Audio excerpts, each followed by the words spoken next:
everyone, it's Sonia. So I'm curious.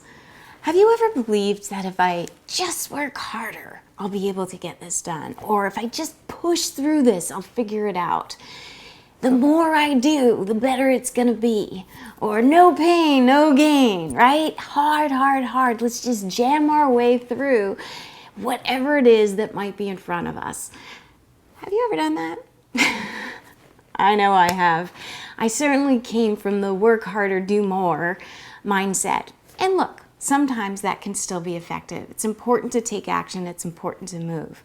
And yet, I've started to begin, I think that's not good English.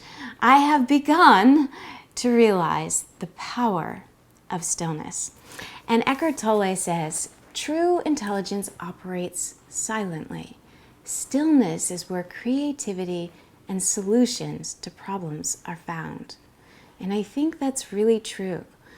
I believe that when your mind and your body and your emotions or your heart are aligned, anything is possible. But in order for that to happen, you sometimes need to just stop, be silent, and find that alignment. Because very often they're in conflict with each other. You know, you feel this tension or this gut feeling that something's off, but you think, yeah, but it's what I'm supposed to do. I'm just going to do this. I'm going to work harder. I'm going to go do that because that's what I should do, or that's the right thing. Or maybe it's the reverse of that. You have that feeling like, yeah, this is what I should do. And your mind thinks and talks you out of it. Like, no, that's crazy. Don't do that. That's not safe. Or your heart is just like beaming, like, yes, it's full. This happens a lot in relationships. You feeling the love, and then your mind and your body are like, whoa, put on the brakes. This could be pain. This could lead to hurt, right? And so in many ways, they start to go in conflict, and there's like this inner war that's happening. And that creates so much noise that you really can't get in touch with your truth, your right way. And that's what stillness does. There's a really lot of powerful reasons why you want to be still. One is because you get to hear your intuition. When it's clouded by all that noise, it's too caught up in everything that's going on. It can't really hear that almost silent whisper that comes from within, that feeling or that intuition, that knowing, that what I like to sometimes call body intelligence, that's wanting to guide you, but you're fighting it or shutting it down. So that's one. Sometimes you can connect if you believe in something higher. Maybe it's a faith or God or nature or universal energy. But that you really need to be still in order to hear it, to really connect more profoundly with it. And that can also give you a lot of guidance or answers. You're definitely more creative and you have more clarity when you are in a calmer state of mind. When you're so busy or you're pushing and angsting over something, you're typically in the future or somewhere in the past. And that's creating a lot of anxiety that's keeping you in that fight, flight, fright place of your brain, not that higher thinking, that prefrontal cortex, and also tapping into sort of those higher level thinking waves, the alpha waves, the gamma waves. If you can get to the delta, that's like a whole other level. But really those higher level, those aha moments come when it's not just racing, when you're not just fast tracking through your day. It really comes when you're starting to slow down and you're tuning in to a different place, a different energetic level, a different thought wave. In fact, it makes it easier for you to find your own personal truth when you just stop.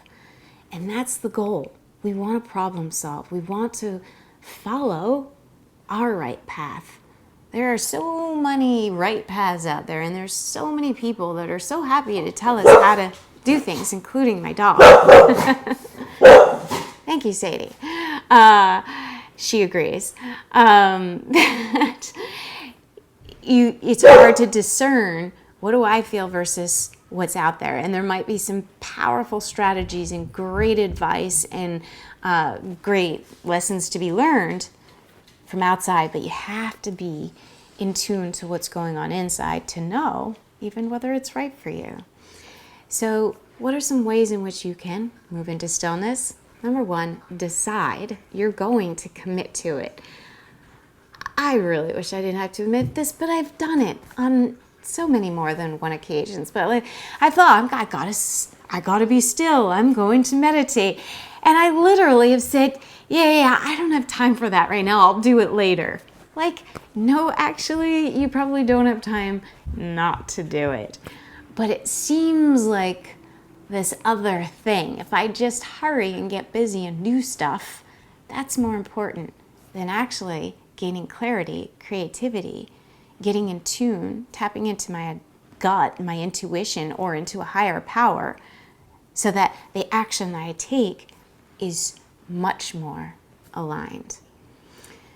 So decide you're actually going to do it. And with that, I would say schedule it. Really decide, when are you going to do it?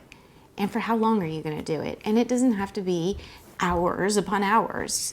You don't have to meditate 3 times a day for an hour. Cool if you actually have time, but that's okay. You could do 5 minutes. You could do 15 minutes.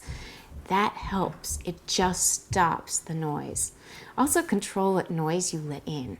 Right? There's a lot of information. We're on information overload. Most of us are walking around with our phones, our computers. There's music on, there's TVs on, I gotta make a phone call, I gotta talk to somebody. There's just lots of information and stuff at our fingertips, which can be useful when we are using it correctly.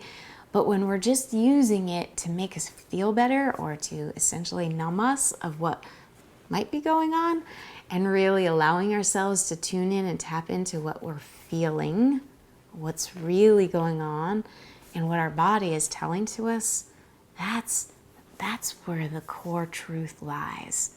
That's what you want. So it's cool to listen to all that. Just keep it separate. Allow yourself that downtime. A little thing I like to do, especially if I've been not controlling my information diet, is to just a simple exercise that just sort of helps me stop. Rubbing your hands together, create a little bit of heat and energy, and then just cover your eyes. You can almost feel the energy coming off of your hands penetrating, and it slows things down, because where your focus goes, your energy flows. And when we're busy and doing a lot of things or thinking a lot of thoughts or trying to keep up with everything, our eyes have a tendency to dart around a lot. And with all of that, we're taking in so much information, and it's just more noise that's cluttering the way, that's getting in the way. So just stopping that for a minute, it's just a very simple way to say stop. And it also feels good if you've been on your computer or on Zoom all day, any of that. It's a really nice separation. I also really love to go into your body, right? Tap into your body. What is it trying to say? So if you're feeling something, maybe you're feeling a tension, or maybe you're feeling that thing in your stomach, that gnawing feeling in your stomach, or maybe you feel great. That's fine too. Identify where. What is it that you feel? How does that feel? And then I like to go through the senses. Does it have a shape? Does it have a color? Does it have a sound? Emotion, a texture, a taste, any of those things, because it does help you identify what that is. And then if you could tune into that, I don't know, red, pointy triangle that has a ruffled texture on the edge, I don't know, making it up. If that could speak, what would it say? And just listen. Very often it will come up with some of the most profound advice you could possibly get. But you have to slow down and you have to tune in for a moment to hear it. And obviously, there's meditation. Meditation is a really great way to just quiet your mind. And whatever thoughts come, just don't hang on to them. Allow them to flow out or blow them away. I also like journaling. Journaling is a great tool to really get your thoughts. It slows it down. There's a really nice mind-body connection between your mind and your hand in the writing process. So it's a really powerful tool to help you unload what you're thinking, slow it down, and kind of figure out what's really going on there, because often we just circle our thoughts, and this gets it down on paper so you don't have to think about it all over again. And in that stillness, in that sort of slowing down of the thoughts and your motion, you're also getting clarity. And with clarity, you will find the right direction. It will give you the answers that you're needing. Anywhere you want to go, when you are clear and you're aligned, you can get there. So on that note, I will close with a Ralph Waldo Emerson quote that I love. Let us be silent so that we may hear the whisper of the gods.